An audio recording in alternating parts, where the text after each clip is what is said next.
So during the అంటే jogging చేసినప్పుడు కానీ వాకింగ్ చేసిన తర్వాత కానీ ఈ టైంలోనే మీకు సమ్గా ఎలా కొలాప్స్ అయిపోతుంది పేషెంట్ కూడా. సో ఎందుకు జరుగుతుంది ఆ టైంలో మనం ఏం చేయాలి, ఏం చేస్తే మన పేషెంట్ కాపాడగలుగుతుంది, సేవ్ చేయగలుగుతుంది తెలిస్తే కనుక చాలా యూస్ఫుల్ అవుతుంది ఈ యాక్టివిటీ కానీ. అంటే ఫస్ట్ సిపిఆర్ అంటే కార్డియక్ పల్మనరీ రిసర్చ్ బ్రెయిన్ గుర్తుపెట్టుకోవాలి. తర్వాత ఇంకోసారికి ఏబీసీ ఫార్ములా గుర్తుపెట్టింది, ఎయిర్ బ్రీత్ సర్క్యులేషన్ అంటే ఏబీసీ ఫార్ములా సింపుల్ మాట అండి. ఏబీసీ ఫార్ములా గుర్తుండాలి, 30 times అండి. అంటే 30 times మీకు చెస్ట్ కంప్రెషన్ ఇవ్వాలి, 2 times ఎయిర్ బ్లోయింగ్ ఇవ్వాలండి. ఈ సింపుల్ మెజర్మెంట్స్ మాట. ఈ గుర్తుపెట్టుకుంటే మీకు ఎలా చేయాలి, ఏ టైం చేయాలని వివరంగా మీకు చెప్తానండి. So first of all CPR అని అర్థం తెలియదు.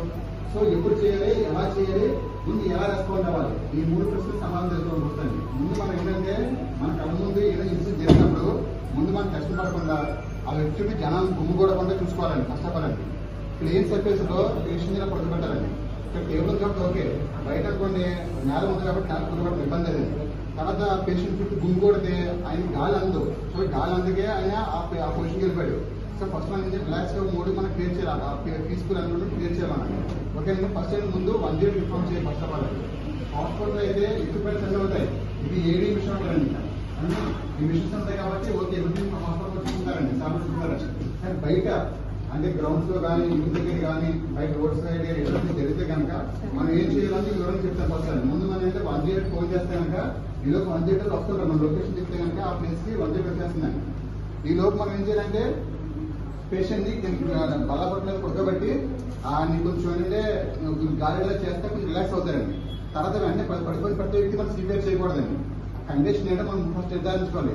ఆ పేషెంట్ ట్యాబ్లెట్స్ వాడుతున్నారా, ఎందుకు పడిపోయారు అని ముందు నిర్ధారించుకోవాలండి. ఓకేనా, పాకెట్ లో టాబ్లెట్స్ ఉంటాయి కనుక చూసే ఎలా చూసుకుంటే హైపోగ్లైసిమియా వల్ల దాని లో షుగర్ లెవెల్స్ పడిపోతారండి.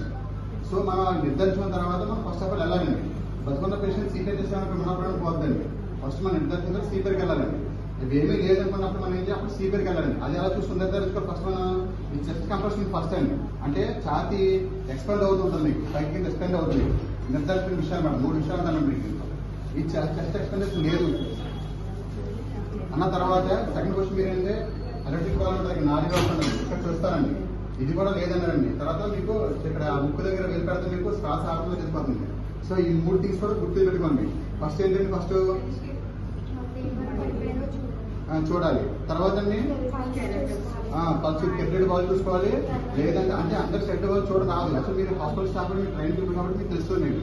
సో బయట పీపుల్స్ తెలియదు కాబట్టి సో వాళ్ళంటే చెస్ట్ ఎక్స్పెండ్ అవుతుందా, సో ఈజీ అబ్జర్వేషన్ కదండి మనం.